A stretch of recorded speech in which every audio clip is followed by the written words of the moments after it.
ಮುಂದುವರೆದ America China ಸುಂಕ ಸಮರ ಇನ್ನೂ ಕೂಡ ಮುಂದುವರೆದಿದೆ. ಚೀನಾ ಮೇಲೆ 100% ಸುಂಕವನ್ನು ವಿಧಿಸಿದ್ದಾರೆ ಈಗ ಟ್ರಂಪ್.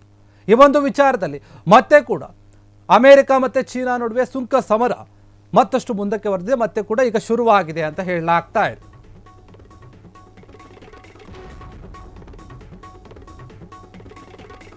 ಅಮೆರಿಕ ಮತ್ತು ಚೀನಾದ ಸುಂಕ ಸಮರ ಮುಂದುವರೆದಿದೆ. ಚೀನಾ ಮೇಲೆ 100% ಸುಂಕ ವಿಧಿಸಿದ್ದಾರೆ ಡೊನಾಲ್ಡ್ ಟ್ರಂಪ್. ಕಿಂಗ್ಸ್ ಜಿನ್ಪಿಂಗ್ ಜೊತೆಗಿನ ಒಂದು ಶೃಂಗಸಭೆ ರದ್ದುಗೊಳಿಸಿದ್ದಾರೆ ಡೊನಾಲ್ಡ್ ಟ್ರಂಪ್. ಅಮೆರಿಕ ಅಧ್ಯಕ್ಷ ಅಪರೂಪದ ಭೂಮಿಯ ಖನಿಜಗಳ ಮೇಲಿನ ರಫ್ತು ನಿರ್ಬಂಧ ಏನಿತ್ತು ಅದಕ್ಕೆ ಸಂಬಂಧಪಟ್ಟಾಗ ಅಮೆರಿಕ ಜೊತೆ ವ್ಯಾಪಾರ ಯುದ್ಧ ಪ್ರಾರಂಭಿಸಿದ ಚೀನಾ. ಇದಕ್ಕೆ ಪ್ರತಿಯಾಗಿ ಅಮೆರಿಕಾದಿಂದ ಅಸಾಧಾರಣ ಕ್ರಮ, ಸಾಫ್ಟ್ವೇರ್ಗಳ ಮೇಲಿನ ಹೆಚ್ಚುವರಿ ಸುಂಕ ಜಾರಿಗೆ ತರಲು ನಿರ್ಧಾರ ಮಾಡಲಾಗಿದೆ. ನವೆಂಬರ್ 1ರಂದು ಜಾರಿಗೆ ಬರಲಿದೆ ಈ ನಿಯಮ ಅಂತ ಹೇಳಲಾಗ್ತಾ ಇದೆ. ಯುಎಸ್ ರಫ್ತು ನಿಯಂತ್ರಣಗಳು ಸಹ ಜಾರಿಗೆ ಬರಲಿವೆ ಅಂತ ಹೇಳ್ತಾ ಇದ್ದಾರೆ. ಜಾಲತಾಣಗಳಲ್ಲಿ ಈ ಮಾಹಿತಿ ಏನಿದೆ ಹಂಚಿಕೊಂಡಿದ್ದಾರೆ ಅಮೆರಿಕ ಅಧ್ಯಕ್ಷ ಡೊನಾಲ್ಡ್ ಟ್ರಂಪ್. ಹೀಗಾಗಿ ಈಗ ಮತ್ತೆ ಮುಂದುವರೆದಿದೆ ಅಮೆರಿಕ ಚೀನಾ ನಡುವಿನ ಒಂದು ಸುಂಕದ ವಾರ್ ಅಂತ ಹೇಳ್ತಾ ಇದ್ದಾರೆ. ಯಾಕಂದರೆ 100%, 50 ಅಲ್ಲ, 40, 30 ಏನೂ ಅಲ್ಲ, ಬರೋಬ್ಬರಿ 100% ಸುಂಕವನ್ನು ವಿಧಿಸಿದ್ದಾರೆ ಡೊನಾಲ್ಡ್ ಟ್ರಂಪ್. ಮತ್ತೆ ಈಗ ಸುಂಕದ ಒಂದು ಸಮರವನ್ನು ಸಾರಿರುವಂಥದ್ದು. ಕಿಂಗ್ಸ್ ಜಿನ್ಪಿನ್ ಏನಿದ್ದಾರೆ ಅವರ ಜೊತೆಗಿನ ಒಂದು ಶೃಂಗಸಭೆಯನ್ನು ರದ್ದುಗೊಳಿಸಿಕೊಂಡಿದ್ದಾರೆ. ಅಪರೂಪದ ಒಂದು ಭೂಮಿಯ ಖನಿಜಗಳ ಮೇಲಿನ ಒಂದು ರಫ್ತು ನಿರ್ಬಂಧ ಹೇರಲಾಗಿದೆ. ಅಮೆರಿಕ ಜೊತೆಗಿನ ವ್ಯಾಪಾರ ಯುದ್ಧ ಪ್ರಾರಂಭಿಸಿದ ಚೀನಾ.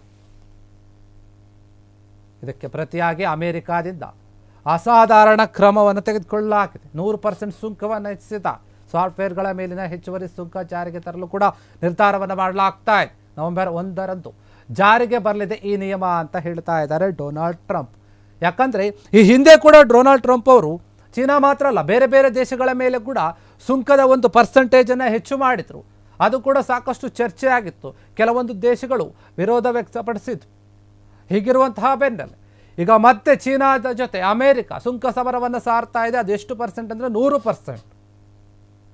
ಈ ಸುಂಕದ ಜೊತೆಗೆ ವೀಸಾ ವಿಚಾರದಲ್ಲಿ ಕೂಡ ಸಾಕಷ್ಟು ವಿವಾದಗಳು ಹುಟ್ಕೊಂಡಿತ್ತು. ಡೊನಾಲ್ಡ್ ಟ್ರಂಪ್ ಅವರ ಒಂದು ನಡೆಯಿಂದ ಅವರು ತೆಗೆದುಕೊಂಡಂತಹ ನಿರ್ಧಾರಗಳು ಎಲ್ಲೋ ಒಂದು ಕಡೆ ಅವರಿಗೆ ಮುಳುವಾಗುತ್ತೆ ಎನ್ನುವಂತಹ ಮಾತುಗಳು ಕೂಡ ಕೇಳಿ ಬರ್ತಾ ಇತ್ತು.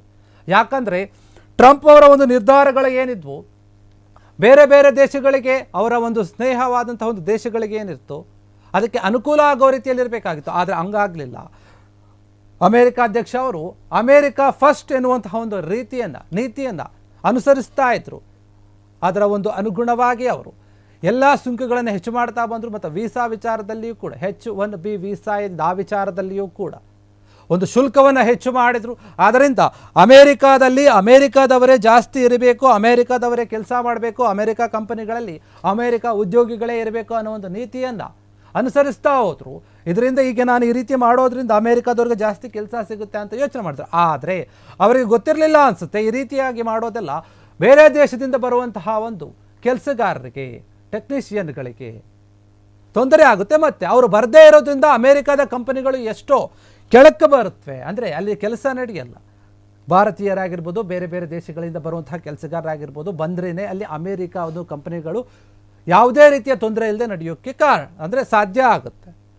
ಈ ರೀತಿ ಮಾಡೋದ್ರಿಂದ ಅಮೆರಿಕಕ್ಕೇ ಹೊಡೆತ ಬೀಳುತ್ತೆ ಅಂತ ಡೊನಾಲ್ಡ್ ಟ್ರಂಪ್ ಅವರು ಯಾವುದೇ ರೀತಿಯಾಗಿ ಯೋಚನೆ ಮಾಡಿರಲಿಲ್ಲ. ಅದು ಗೊತ್ತಾಗುತ್ತೆ. ಆದರೆ ಈಗ ಮತ್ತೆ ಚೀನಾದ ಜೊತೆ ಅಮೆರಿಕ ಸುಂಕ ಸಮರವನ್ನು ಸಾರಿದೆ. 100% ಸುಂಕವನ್ನು ಹೆಚ್ಚು ಮಾಡಿದೆ. ಈ ಒಂದು ವಿಚಾರ ಏನಿದೆ ನವೆಂಬರ್ 1ರಿಂದ ಜಾರಿಯಾಗುತ್ತೆ ಅಂತ ಹೇಳ್ಕೊಳ್ತಾ ಇದ್ದಾರೆ. ಇನ್ನು ಸಾಮಾಜಿಕ ಒಂದು ಜಾಲತಾಣಗಳಲ್ಲಿ ಈ ಮಾತನ್ನು ಹಂಚಿಕೊಂಡಿದ್ದಾರೆ ಡೊನಾಲ್ಡ್ ಟ್ರಂಪ್ ಅವರು. ಈ ರೀತಿಯಾಗಿ ಆಗ್ತಾ ಇದೆ. ಹೀಗಾಗಿ ಅಮೆರಿಕ ಮತ್ತು ಚೀನಾ ಇವೆರಡೂ ಕೂಡ ಸುಂಕದ ಯುದ್ಧವನ್ನು ಮಾಡ್ತಾ ಇವೆ. ಟ್ರಂಪ್ ಅವರ ಒಂದು ನಿರ್ಧಾರಗಳು ದಿನದಿಂದ ದಿನಕ್ಕೆ ಬದಲಾಗ್ತಾನೆ ಇರುತ್ತೆ. ಅವ್ರು ಏನು ತಗೊಳ್ತಾ ಇದ್ದಾರೆ ಅಂತ ಅವರಿಗೆ ಗೊತ್ತಾಗ್ತಾ ಇಲ್ಲ. ಸ್ವತಃ ಅವರ ದೇಶದ ಜನರೇ ಕೆಲವೊಂದು ವಿಚಾರಗಳನ್ನು ಒಪ್ಪೋಕೆ ರೆಡಿ ಇಲ್ಲ.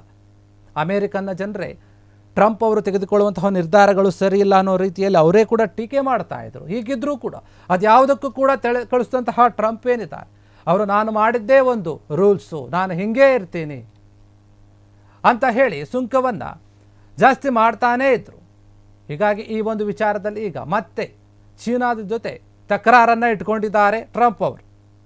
ಅಮೆರಿಕ ಅಧ್ಯಕ್ಷ ಟ್ರಂಪ್ ಏನಿದೆ ಈ ಒಂದು ವಿಚಾರ ಈಗ ಚರ್ಚೆ ಆಗ್ತಾ ಇದೆ ಅಮೆರಿಕ ವಿಚಾರದಲ್ಲಿ. ಅಮೇರಿಕ ಈ ಒಂದು ಚೀನಾ ವಿಚಾರದಲ್ಲಿ ಏನಾಗಿದೆ ಅಂದರೆ ಸುಂಕ ಜಾಸ್ತಿ ಮಾಡಿದೆ, ಮತ್ತೆ ಕೂಡ ಈಗ ಸುಂಕ ಸಮರ ಆಗಿರುವಂಥದ್ದು ಈ ಒಂದು ವಿಚಾರದಲ್ಲಿ. ಕ್ಷಣ ಕ್ಷಣದ ಸುದ್ದಿಗಳಿಗಾಗಿ ಫ್ರೀಡಂ ಟಿವಿ ಸಬ್ಸ್ಕ್ರೈಬ್ ಮಾಡಿ, ಲೈಕ್ ಮಾಡಿ ಹಾಗೂ ಫಾಲೋ ಮಾಡಿ. ಹೊಸ ಸುದ್ದಿಗಳ ನೋಟಿಫಿಕೇಶನ್ಗಾಗಿ ಬೆಲ್ ಐಕಾನ್ ಮೇಲೆ ಕ್ಲಿಕ್ ಮಾಡಿ.